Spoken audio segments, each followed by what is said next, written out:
एक बार मोटू और पतलू दोनों जंगल में घूमने का प्लान बनाते हैं।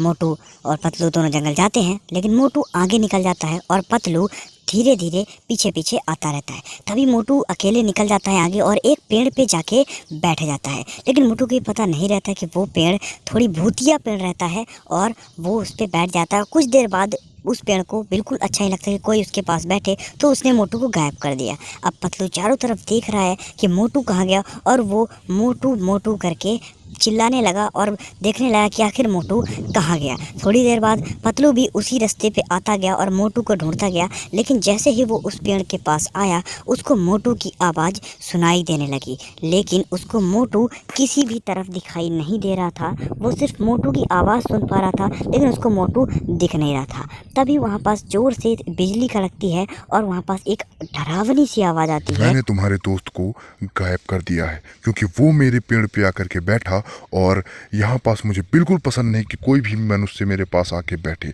इसलिए मैंने उसको गायब कर दिया। अगर तुम्हें उसको छुड़ाना है तो तुम मेरे सवालों के जवाब दो, नहीं तो मैं तुम्हें भी गायब कर दूंगा क्योंकि मैं जंगल का भूत हूँ। तब पतलू जवाब देता है कि ठीक है, जो तुम्हें सवाल पूछना है तुम पूछ लो, मैं अपने दोस्त मोटू को बचाने के लिए कुछ भी कर सकता हूँ। तब यहाँ पास पेड़ बोलता है, जो भूतिया पेड़ रहता है, वो सवाल करता है कि ऐसी कौन सी चीज़ है इस दुनिया में जो कि चलती तो हमेशा रहती है लेकिन कभी किसी को दिखाई नहीं देती। पतलू सोच में पड़ जाता है कि आखिर इसका क्या जवाब होगा, लेकिन वो थोड़ी देर बाद इसका जवाब देता है कि ऐसी चीज़ है जो कि चलती है मगर दिखती नहीं, और वो चीज़ है हवा। तो वहाँ पास भूत बोलता है, शाबाश, तुमने बिल्कुल सही जवाब दिया। अगर तुम गलत जवाब देते तो मैं तुम्हें भी मार डालती मोटू की तरह। अब वो बोलता है कि ठीक है, तुमने सही जवाब दिया, इसलिए हम तुम्हें मोटू को तुम्हारे हवाले करते हैं। तो जैसे ही वो जादू मारता है,